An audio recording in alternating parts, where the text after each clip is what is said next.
জামাত বিএনপির বাইরে তৃতীয় ইসলামপন্থী শক্তি গড়ার চেষ্টা কি হতে যাচ্ছে বাংলাদেশের রাজনীতিতে?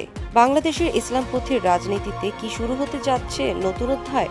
জামায়াত ও বিএনপির বিদ্যমান রাজনৈতিক বলয়ের বাইরে কি গড়ে উঠছে নতুন একটি ইসলামপন্থী জোট? হেফাজতে ইসলামের সাম্প্রতিক উদ্বেগ ঘিরে এখন রাজনৈতিক অঙ্গনে ঘুরপাক খাচ্ছে এমনই প্রশ্ন।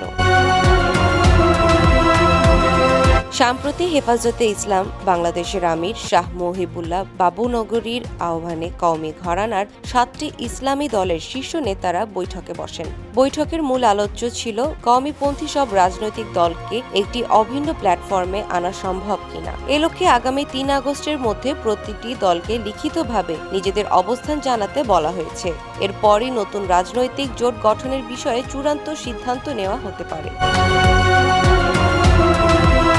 এই উদ্যোগের পেছনে রয়েছে সর্বশেষ জাতীয় সংসদ নির্বাচনের অভিজ্ঞতা। সেই নির্বাচনে কওমি ঘরানার রাজনৈতিক দলগুলো 3টি ধারায় বিভক্ত হয়ে পড়ে। কেউ জামায়াতের নেতৃত্বাধীন জোটে, কেউ বিএনপির রাজনৈতিক বলয়ে, আবার কেউ স্বতন্ত্রভাবে নির্বাচনে অংশ নেয়। ফলে একই আদর্শিক ধারার রাজনৈতিক শক্তি ও ভোট ব্যাংক ছড়িয়ে পড়ে। হেফাজতের নেতাদের দাবি, এই বিভক্তির কারণেই ইসলামপন্থী রাজনীতি প্রত্যাশিত প্রভাব তৈরি করতে পারেনি।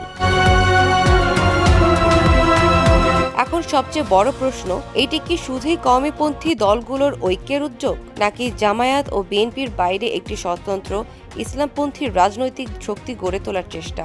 আনুষ্ঠানিকভাবে হেফাজত এমন কোনো দাবি করেনি, তবে সংগঠনটির নেতারা জানিয়েছেন নতুন জোটে থাকতে হলে দলগুলোকে তাদের বর্তমান রাজনৈতিক অবস্থান পুনর্বিবেচনা করতে হবে। আর সেখান থেকে রাজনৈতিক মহলে আলোচনা শুরু হয়েছে, বাংলাদেশের ইসলামপন্থী রাজনীতিতে কি নতুন কোনো মেরুকরণ তৈরি হতে যাচ্ছে?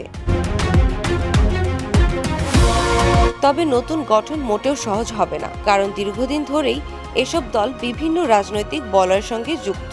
আসন ভাগাভাগি, রাজনৈতিক কৌশল এবং দলীয় স্বার্থ সব মিলিয়ে সামনে রয়েছে বড় চ্যালেঞ্জ। অতীতেও ইসলামপন্থী দলগুলোর ঐক্যের একাধিক উদ্যোগ শেষ পর্যন্ত সফল হয়নি। ফলে এবারও বাস্তবে কতটা পরিবর্তন আসবে সেটি এখন দেখার বিষয়। আগামী 3 আগস্টের পর দলগুলোর লিখিত মতামতের ভিত্তিতে হেফাজতে ইসলাম পরবর্তী সিদ্ধান্ত নেবে। এই সিদ্ধান্তই বলে দিবে এটি কেবল একটি ঐক্যের উদ্যোগ, নাকি সত্যি বাংলাদেশের রাজনীতিতে জামায়াত ও বিএনপির বাইরে নতুন একটি ইসলামপন্থী শক্তির আত্মপ্রকাশের সূচনা। ততদিন পর্যন্ত রাজনৈতিক অঙ্গনে নজর থাকবে হেফাজতের এই উদ্যোগের দিকেই।